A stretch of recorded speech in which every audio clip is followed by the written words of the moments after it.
So I want to make this video as a bit of a precursor to the series I'm going to be doing on the consoles and the PC themselves. This one's going to be Why I Hate Sony. Now, anyone that's played games with me for any period of time knows I have a very, very big dislike for Sony as a corporation from the various things they've tried to do. So I get asked all the time, why? Now, there's a lot of reasons why one can dislike Sony. From the various issues they've had with trying to copyright terms such as Let's Play, to their issues with Crossplay. There are a lot of things they've tried to do that are not in the consumer's interest at all. Now, there's a lot of reasons why I don't like Sony. One of those happens to be their attempted trademark of the term Let's Play. Now, originally back in 2016, I believe it was in January, Sony attempted to file a trademark application for the term Let's Play, and it was originally refused because the trademark was too similar to one held by a Georgia company engaged in online gaming. First aid deploy. But furthermore, it was deemed as just a merely descriptive term, as such helping to shut down Sony's attempt at trademarking the phrase Let's Play. Now, if you've been on YouTube for any shred of time, you are aware of what Let's Plays are, and regardless of your opinions on them, they are fair use. And a lot of people, including myself, saw this attempt at trademarking the phrase Let's Play as Sony's attempt to try to shut them down entirely. Now, another major issue I have with Sony is their attempt at trying to decide what is best for the consumer. Now, originally, EA went to Sony with their plans for EA Access, a very popular program that is available on the Xbox One and also on the PC under the name of Origin Access, which is a $5 a month subscription service that gives you access to a lot of EA games, as long as you keep paying that monthly fee. Now, whether or not you like EA, that's a completely different scenario. With EA Access, it would allow you, again, to pay $5 a month to play a growing list of EA games. And that is a good deal to anyone who hears it, except for Sony, apparently, because they said no to EA Access because they believe it doesn't represent a good deal to the consumers on their platform. Their attempted reasoning on it was, we don't want to ask our consumers to pay an additional fee on top of the subscription they pay to us. However, everyone who pays attention now knows they were trying to keep their competition away from their platform because they now offer something called PlayStation Now, a subscription service that allows you to play PlayStation games from a variety of eras on your PlayStation 4. Personally, to me, this just shows the arrogance that Sony has being in the lead this console generation. Now, we saw it with the PlayStation 2, where Sony was on top that console generation, and then decided to launch the PlayStation 3 with a bunch of bullshit.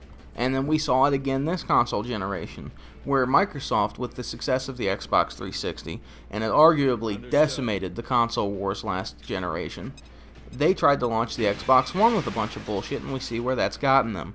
I've got a feeling that we are going to end up flip-flopping around again whenever they announce the new consoles. Another big issue I have is one I also have with Nintendo and Microsoft, and that's with charging for online access. Now, one of the things that helped the PlayStation 3 recover from its dismal launch was the fact that Sony offered free online, and that changed with the PlayStation 4. Again, businesses are businesses. I understand they're out to make money. But one of the issues I have with console gaming as a whole is why pay an extra fee on top of what you pay for your internet to access your internet that you pay for on your gaming console that you've paid for. Now, on top of them charging a ridiculous fee to access the internet on the console you've paid for, they also have the audacity now to raise the price of PlayStation Plus to match Xbox Live without giving any improvements. And that's an issue in and of itself. I'm surprised people haven't thrown a bigger fit about it. Now, another issue I tend to find with the PlayStation and Sony as a whole is the way they were trying to fight back on mods. Now, everyone can remember the applause Bethesda received when they announced mods were coming to the console.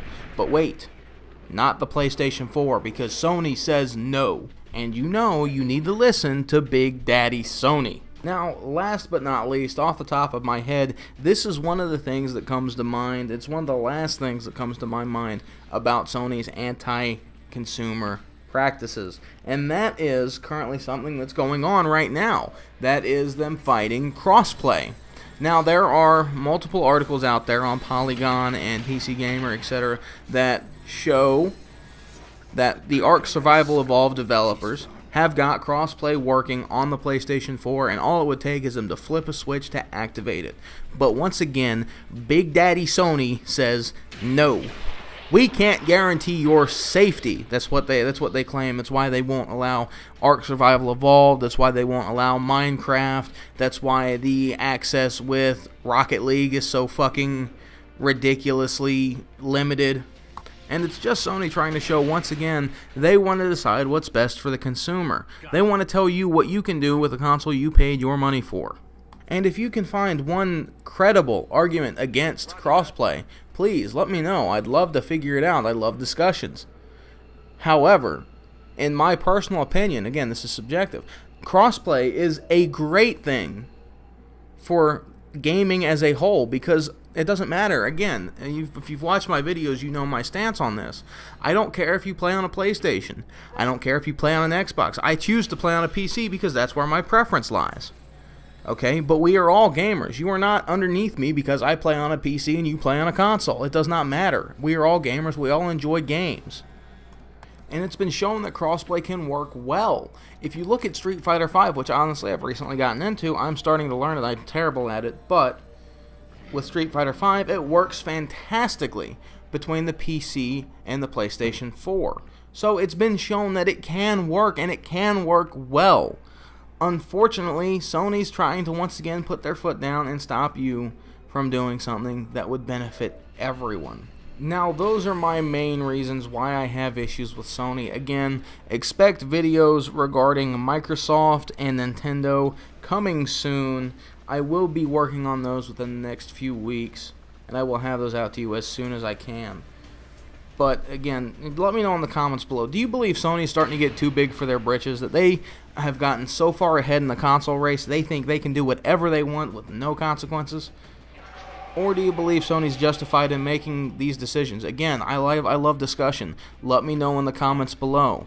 The only thing I moderate out of my comments are spam and fake accounts. Beyond that, you are free to discuss whatever you want in the comment section, and that's the way it will always be here on Final Line Gaming.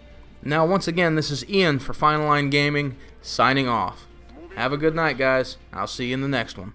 Alright, everyone, thanks for watching the video. I really do hope you enjoy watching it as much as I loved making it. As always, don't forget to like the video if you liked it, hit dislike if you didn't, and remember to leave your thoughts in the comments below. Subscribe if you want to see more content like this, and always remember to have a splendid day.